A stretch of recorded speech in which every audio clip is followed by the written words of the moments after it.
Howdy, Jacob here. Today we're looking at Escalade Incorporated in the leisure products industry, 200 million market cap, 222 million enterprise value. They manufacture, distribute, and import and sell sporting goods globally.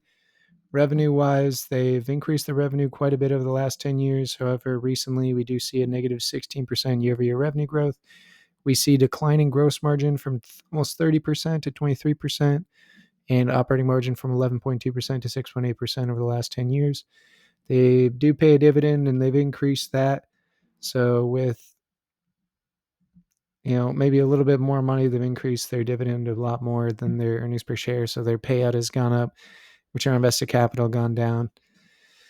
Not everything looking fantastic here for smaller companies. If I remember, I like to look at insider ownership, and here we see 35% held by insiders. So that's good for you as the shareholder. You're likely going to see management and the board do something that is best for you as the shareholder, as they themselves are very heavily invested into the business. And so that'd be a positive. We see a lot of costs hit on cost of goods sold, which again, we saw from a gross margin well below 50%. And their sales, general, and admin have gone up quite a bit as well, leading to operating profits just a little bit higher than what they were 10 years ago.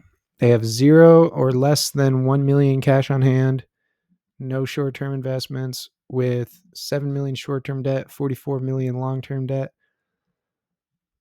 So they have decreased debt over the last year, but we still don't have cash on hand to be able to afford that. We have 7 million short-term debt, which we can easily afford that based on the most recent year free cash flow.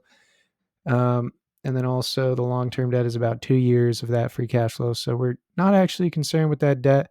We just need to be comfortable and confident that they're able to sustain this 40 million free cash flow, as previously they've been sub 10 essentially for the previous 8 years or so. And so right now their use of cash is paying a dividend that's 6 million. Again, if they're keeping this 40 million plus free cash flow, we're not concerned by that. But outside of that, we don't really have exactly what they'll do with their money pre that acquisition. It looks like they did make some acquisitions with capital allocation. They did buy back some shares. But again, more recently, it's not as visible because they're just reducing debt based on the debt issued for an acquisition that was well above their free cash flow and cash on hand. So based on this cash, I don't like this low of cash on hand ever. I mean, if you don't have any debt, it's not bad. But if you have debt, I really don't like having less than $1 million in free cash flow in relation to an 80 million long-term debt. But you're going to have to put that in your margin of safety for you.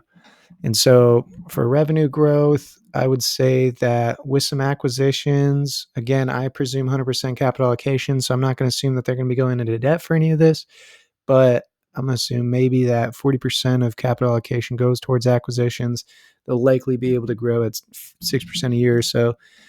Based on the return on invested capital, the decrease in margins, we don't see a history of those acquisitions actually improving the bottom line. They hit the top line a lot more than the bottom. And so that's not making the company more efficient, which is what I would prefer. And so due to that, I will put a slightly below average PE and price to free cash flow at the end of the 7-year period. With margins 7.5, I'll probably do a 6.5 with, again, that those could be low because we do see a free cash flow margin of 17%, which gets us to that 40 million free cash flow off of 250. But I mean, as of right now, I'm not entirely confident that acquisition is the sole reason for that. And so if if it looks like an obvious buy, that would be something that I could rearrange these margins figures for. But for now, I'm going to assume no share changes because they haven't bought back shares in a little bit. And again, just going to be focusing a little bit of money on debt reduction, the dividend, which I'm going to assume they increase that maybe 3% per year. And we're saying it needs to fall 28%. And so if you understand this business extraordinarily well, you're extremely confident in your projection purposes, and you're confident that they'll be able to sustain 10+% margins as they are now, this will be at a very attractive price at this point. But is that the case? I'm just not sure based on what I'm seeing here. And so I'm not going to bet on it as of right now before doing more research. And the good news is it's not going to be too much longer until I do more research based on it being only 28% off from the price point on my initial analysis. That looks attractive. Hope you enjoyed the video.